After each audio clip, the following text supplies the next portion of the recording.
L'info écho avec Capital. Le coup de gueule du jour est poussé par les employés de la RATP.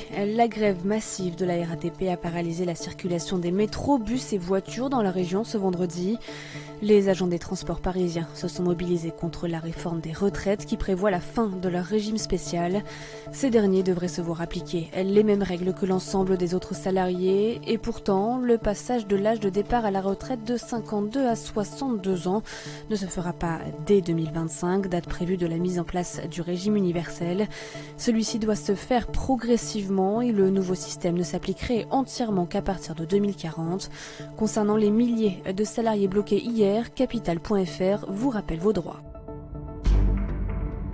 Le chiffre du jour, 25, c'est le nombre de métiers mis aujourd'hui en lumière par Capital.fr. La raison, ces fonctions sont celles qui vont connaître la plus forte augmentation de salaire l'année prochaine. Pour établir ce classement, Capital s'appuie sur les prévisions du cabinet de recrutement de PageGroup France. Ces professions se répartissent dans 5 secteurs, logistique et transport, informatique, industrie, marketing et digital et ressources humaines. Rendez-vous sur notre site pour savoir si votre métier fait partie du lot.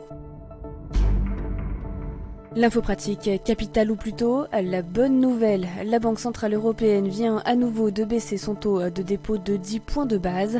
Ce taux directeur qui fixe la rémunération des banques lorsqu'elles placent leur liquidité auprès de l'institution financière s'élèvera ainsi à moins 0,5% dès le 1er novembre. Conséquence directe, il coûtera dès lors plus cher aux banques de placer leur argent que de le prêter aux particuliers. De l'avis des courtiers, cette politique accommodante pourrait entraîner une nouvelle baisse des taux de crédit immobilier. La barre du 1% sur 25 ans pourrait même être franchie avant la fin de l'année.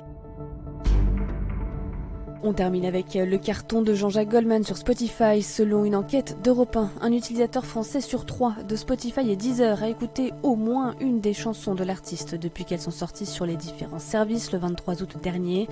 Après seulement 3 semaines, 15,5 millions de morceaux ont été écoutés sur les plateformes de streaming. Des titres qui pourraient rapporter une petite fortune au chanteur. Jean-Jacques Goldman a en effet négocié un contrat particulièrement avantageux avec son label. Quand un artiste touche normalement 10% des revenus générés par les écoutes sur les plateformes de streaming, le chanteur en perçoit 25. C'était l'info écho avec Capital.